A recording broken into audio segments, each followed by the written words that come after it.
अच्छा काम करने के लिए सत्य ही सबसे बड़ा शस्त्र होता है। अंग्रेज विद्वान जॉर्ज बर्नार्ड शॉ के अनुसार बिना बेईमानी के कोई भी धनी नहीं हो सकता। हमारे देश में अंग्रेजी राज व्यवस्था, भाषा, साहित्य, संस्कृति तथा संस्कारों ने जड़ तक अपनी स्थापना कर ली है, जिसमें छद्म रूप की प्रधानता है। इसलिए अब यहाँ भी कहा जाने लगा है कि सत्य, ईमानदारी तथा कर्तव्य निष्ठा से कोई काम नहीं बन सकता। दरअसल हमारे यहाँ समाज कल्याण अब राज्य की विषय वस्तु बन गया है, इसलिए धनिक लोगों ने इससे मुंह मोड़ लिया है। लोकतंत्र में राजपुरुष के लिए यह अनिवार्य है कि वह लोगों में अपनी छवि बनाए रखे, इसलिए वह समाज में अपने आप को एक सेवक के रूप में प्रस्तुत कर कल्याण के नारे लगाते हैं। वह राज्य से प्रजा को सुख दिलाने का सपना दिखाते हैं।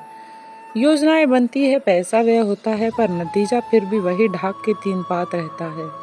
इसके अलावा गरीब, बेसहारा, बुजुर्ग तथा बीमारों के लिए भारी व्यय होता है, जिसके लिए बजट में राशि जुटाने के लिए तमाम तरह के कर लगाए गए हैं। इन करों से बचने के लिए धनिक राज्य व्यवस्था में अपने ही लोग स्थापित कर देते हैं, जो कि अपना आर्थिक साम्राज्य बढ़ाते चले जाते हैं और केवल अपने सामर्थ्य को ही लाभ पहुंचाते हैं।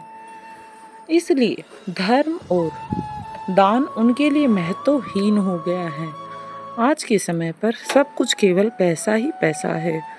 सामवेद में कहा गया है कि ऋतावृद्धो ऋतस्पर्शो बृहंतः क्रूतुरितेन आशाय। सत्य प्रसारक तथा सत्य को स्पर्श करने वाला कोई भी महान कार्य सत्य से ही करते हैं। सत्य सुकर्म करने वाला शस्त्र है। सत्य से हमेशा ही अच्छे काम किए जाते हैं। वार्चवर्थ्य, झूठ केवल झूठ से ही बनता है। सत्य वचनों का विस्तार हमें अपने जीवन में करना चाहिए और हमें सत्य की तरफ बढ़ना चाहिए। वाचस्पति मर्वस्तय विश्वशेन ओजस्वन। विद्वान तेज हो तो पूज्य होता है और बुद्धिमान हो तो सर्वशक्तिमान होता है। कहने का अभिप्राय है कि हमारे देश में सत्य की बजाय भ्रम और नारों के सहारे ही आर्थिक, राजकीय तथा सामाजिक अर्थव्यवस्था चल रही है। राज्य ही समाज का सबसे अहम हिस्सा माना जाता है, जो कि उसका भला करेगा, लेकिन ये असत्य है। एक मनुष्य का भला दूसरे मनुष्य के प्रत्यक्ष प्रयास से ही होना संभव है, पर लोकतांत्रिक प्रणाली में राज्य शब्द निराकार शब्द बन गया है।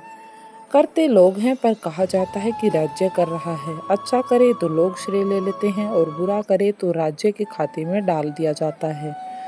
इसे एक तरह से छद्म रूप से ही हम अपने कल्याण की अपेक्षा करते हैं, जो कि अप्रकट है। भारतीय अध्यात्म ज्ञान से समाज के पूरे होने के साथ ही विद्वानों का राजकीयकरण हो गया है। ऐसे में असत्य और कल्पित रचनाकारों को राजकीय सम्मान मिलता है और समाज की स्थिति यह है कि सत्य बोलने वाले विद्वानों से पहले लोकप्रियता का प्रमाण पत्र मांगा जाता है कि क्या आप सच बोल रहे हैं। हम इस समय समाज की दुर्दशा को देख रहे हैं। वह असत्य मार्ग पर चलने के कारण ही ऐसी हो गई है।